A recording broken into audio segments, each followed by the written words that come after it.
Hey everyone, this is Rocky, and welcome to this online course in business and academic writing. This first video here, we're going to do something pretty basic, but it's very important. We're going to talk about the issue of plagiarism, which I know probably all of you have heard before, but we're going to look specifically at the policies for your program and also exactly how Temple defines it. And in some videos after this, I'll give you specific examples of how you can avoid different types of plagiarism so you don't get in trouble. So these videos you can look at not as only to teach you something, but also to protect you. Okay, so if you are a student in the Fox School of Business Masters of Finance program, penalties are actually quite severe. The penalties can differ by school, by department. The process isn't always exactly the same. Usually there's some either student or professor board that has to decide on your case. But basically you never want to get to that point. In the Masters of Finance programs, the first offense penalty is actually immediate failure of the course. Not the assignment that you plagiarized, but the whole course. So this is very strict, and for a reason, because the Fox School of Business takes itself very seriously.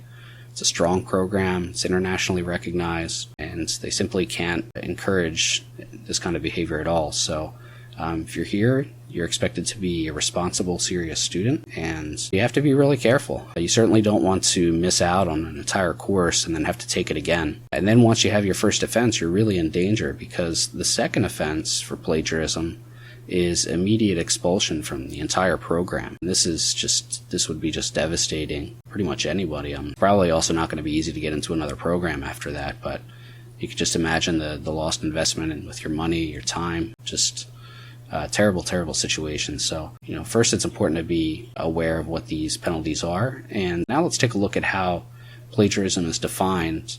And then again, we'll look at as I said, we'll look at some examples in future videos. Okay, so if we just take the dictionary definition here, this is Merriam-Webster. Merriam-Webster, by the way, is the preferred dictionary for most major editorial styles in the United States. So that's like Chicago Manual of Style, APA, MLA, AMA, and some others. The good news is that you don't need to get the unabridged version, which is $40 a year. You can just use collegiate, which is merriam-webster.com or m-w.com. It's free. Get on your phone or put up here. It's very useful. Okay, so if we just look at the general definition of plagiarism here, the act of using another person's words or ideas without giving credit to that person. The act of plagiarizing something. So if we plagiarizing, or the verb to plagiarize, to use the words or ideas of another person as if they were your own words or ideas. So this is a malicious intent. And the two things to look at here, one is the intent. You're doing this on purpose to make it look like someone else's words or ideas were your own. The second important idea that a lot of people miss is that plagiarizing is not just about words, it's also about ideas. So sometimes you can be considered plagiarizing even if you change the words around, and we'll look at some examples of that. Actually, that can be even more common. Also, ideas could be considered creative ideas. Plagiarism even extends to illustrations, graphs, and other illustrative material. So you have to be careful what you use, and actually a lot of students do this. So we'll go over those examples too.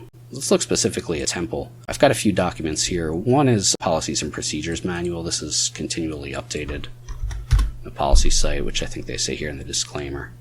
But we'll just take a quick look here because they have a definition of terms.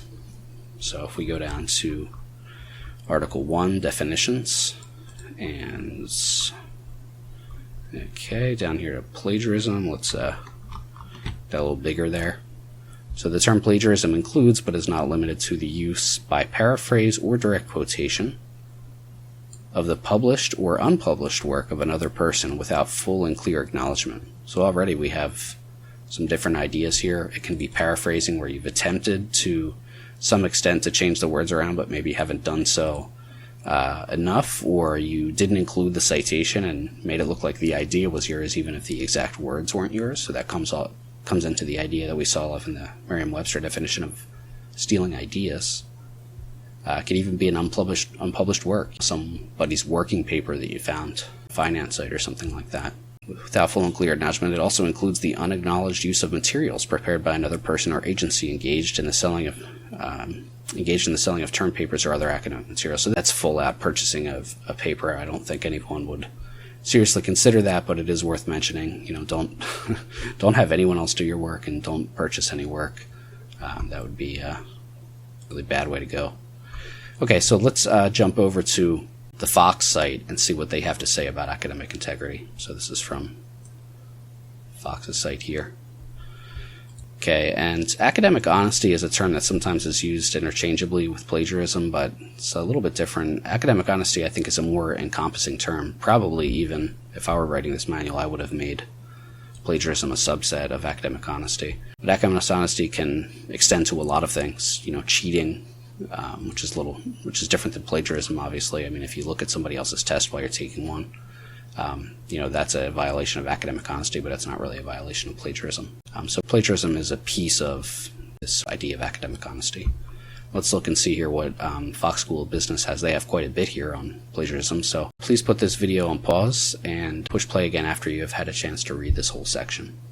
If you don't understand anything in this section or anything in this video, please contact me or Dr. Sass immediately and we'll clarify it for you. So that's going to be it for this video. I just wanted to make sure that you were clear on those potential penalties for your program, and also what we're dealing with in terms of the definitions, what's expected of you as a student, your responsibilities, and we'll go into some specific examples in the next video.